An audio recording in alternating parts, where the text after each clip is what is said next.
Hello everyone, Anna from Savvy Cat Realty today to talk to you about culture clashes when moving to Portugal. A lot of the topics I will be talking about will be a lot from the American perspective, as many of my clients are American, and I end up hearing a lot about this topic because of that. So, before we start, for those of you who don't know, my name is Anna. I'm the owner of Savvy Cat Realty. Savvy Cat Realty is a relocation and investment agency that helps expats move to Portugal in the best way possible. We support our clients in the whole process, from visa to choosing the location, the neighborhood, getting settled, knowing the customs, and of course getting a property, be it rental or purchase. So you can reach to us on our website www.savvycatrealty.com, and of course subscribe to this channel where we do weekly video updates with as much useful information as we can. So going on to today's topic, it is culture clashes. And the first thing I'm going to talk to you about is, of course, insulation in houses in Portugal, because it drives most of my clients nuts. Insulation in Portugal is horrible, mostly. So up until 2008, there was barely any legislation when it came to insulation. And honestly, it just wasn't valued. And because it wasn't valued and there wasn't legislation making it valuable, constructors would pretty much be cheap and spare as much as they could in order to have a bigger profit.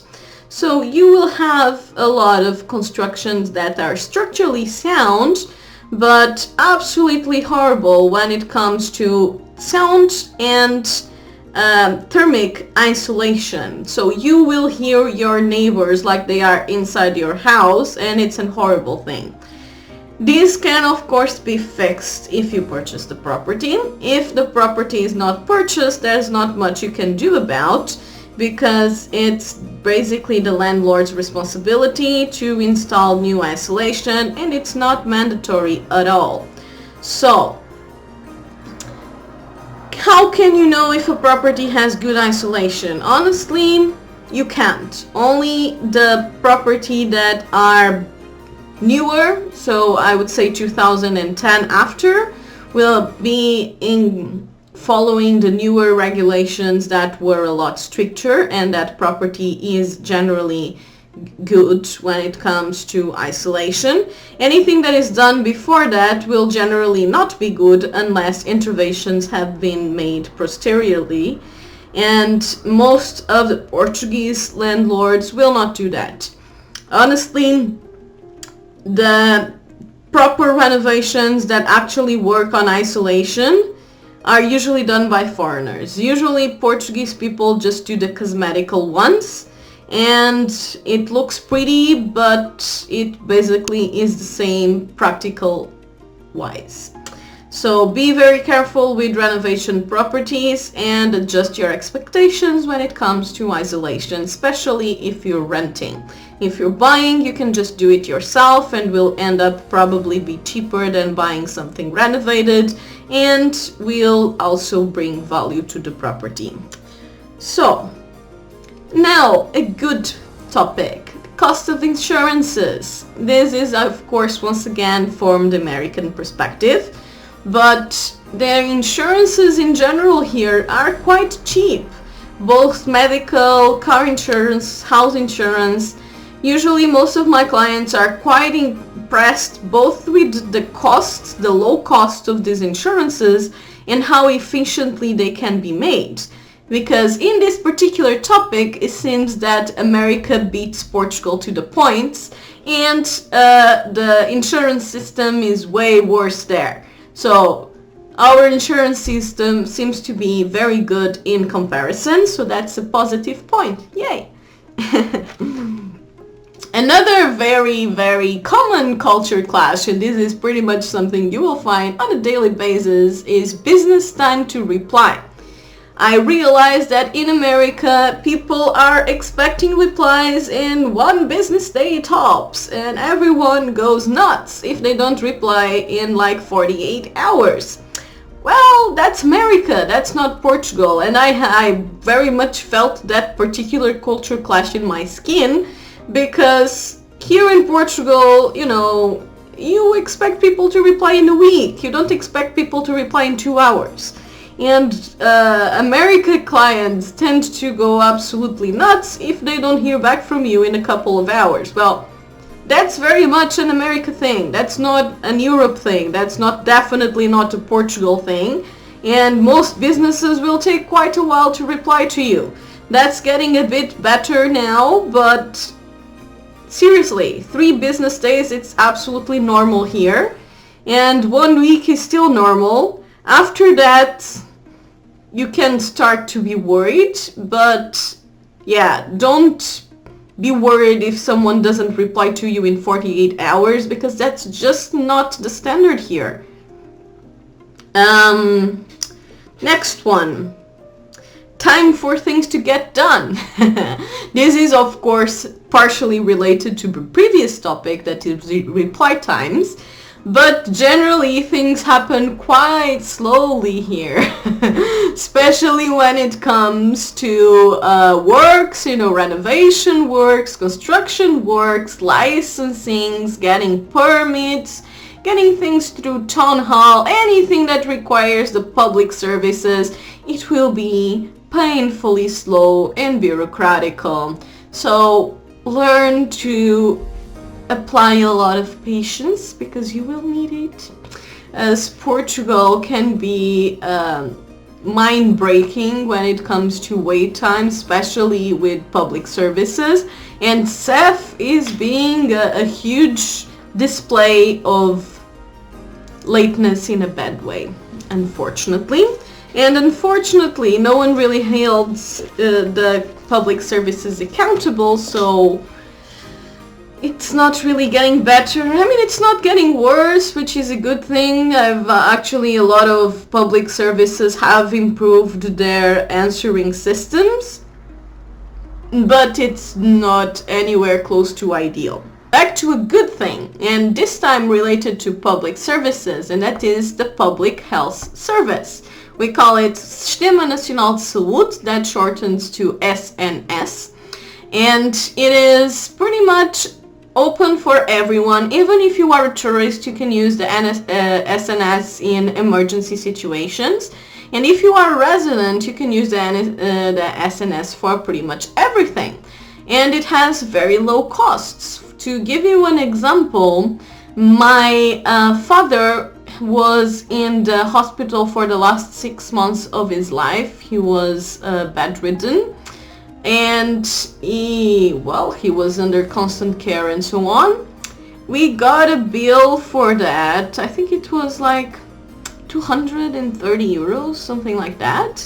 So yeah, when it comes to cost, it's absolutely amazing. And efficiency, it can leave a bit to desire, because it is great for emergency situations. Well, it's pretty much a hit or miss, to be honest.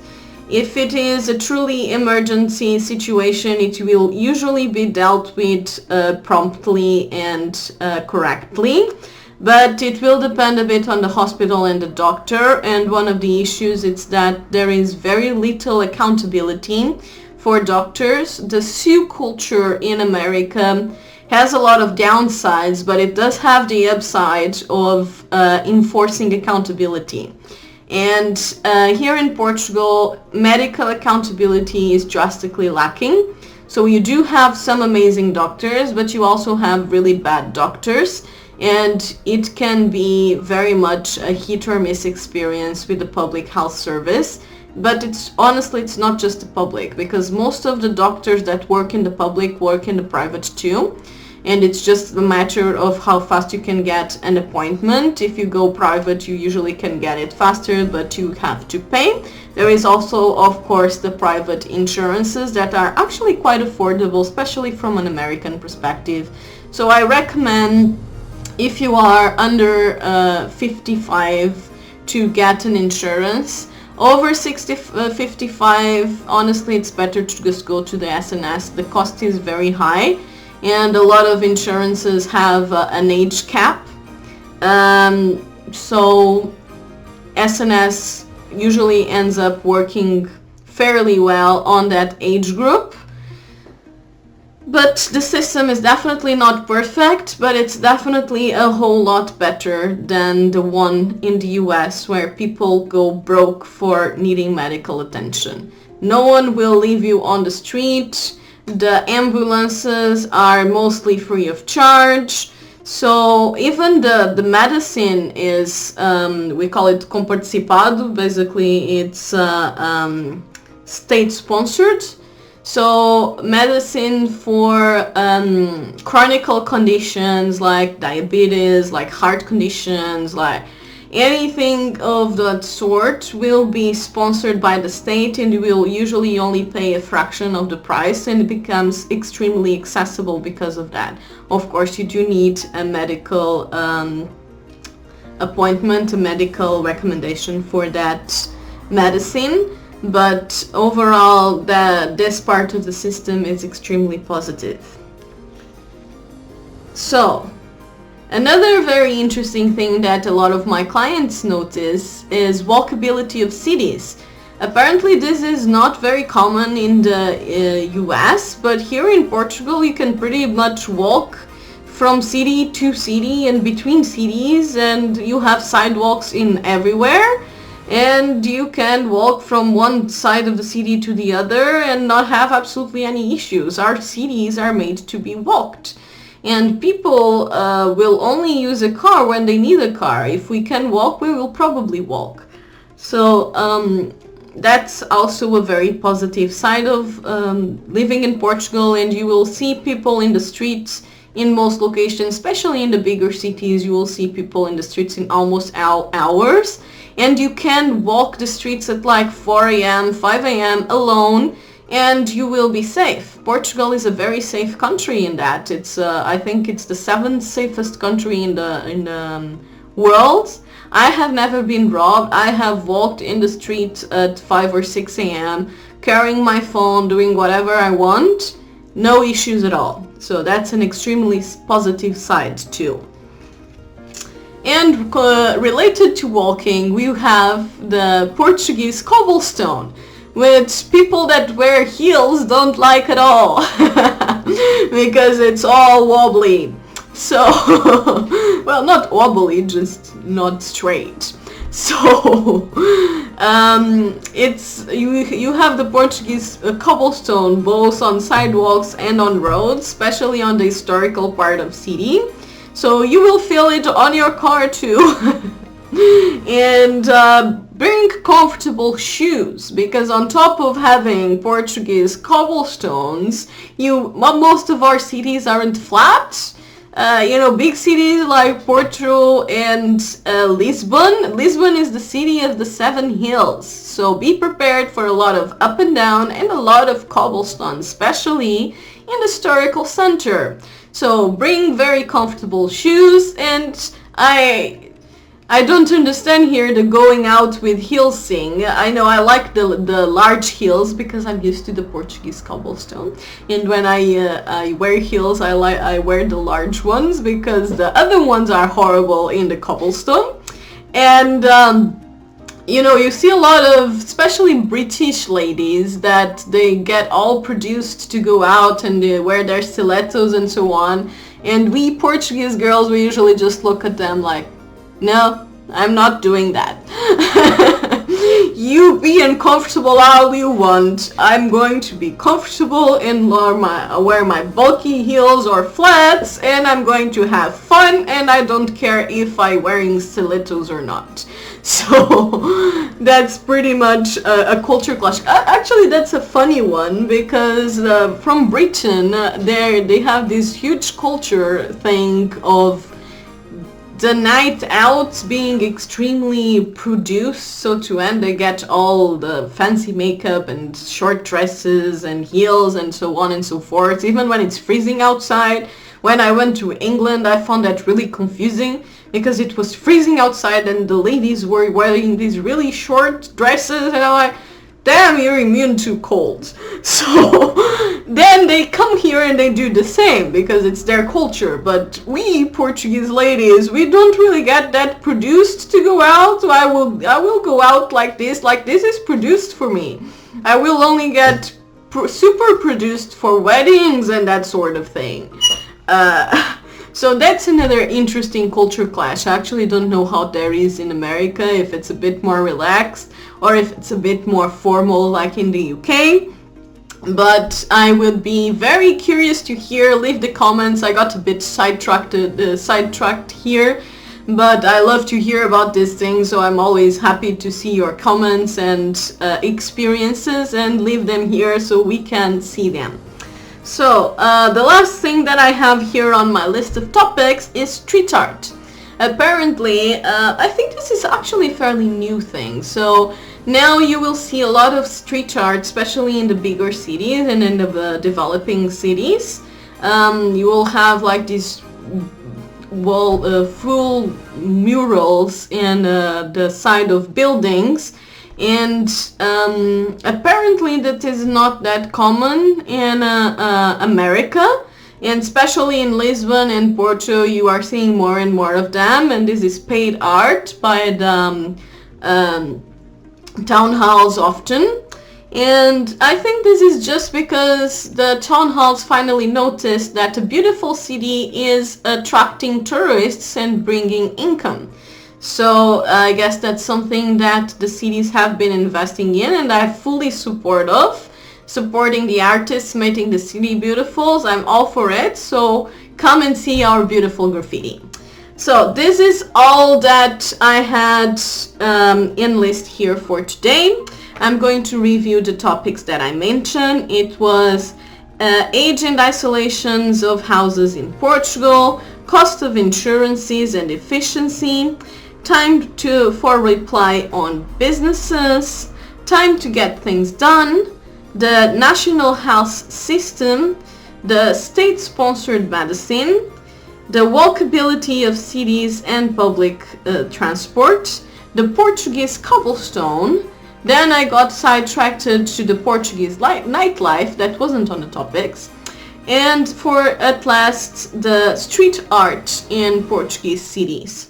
So I hope you enjoyed this video and you find it useful. I would love to hear your feedback.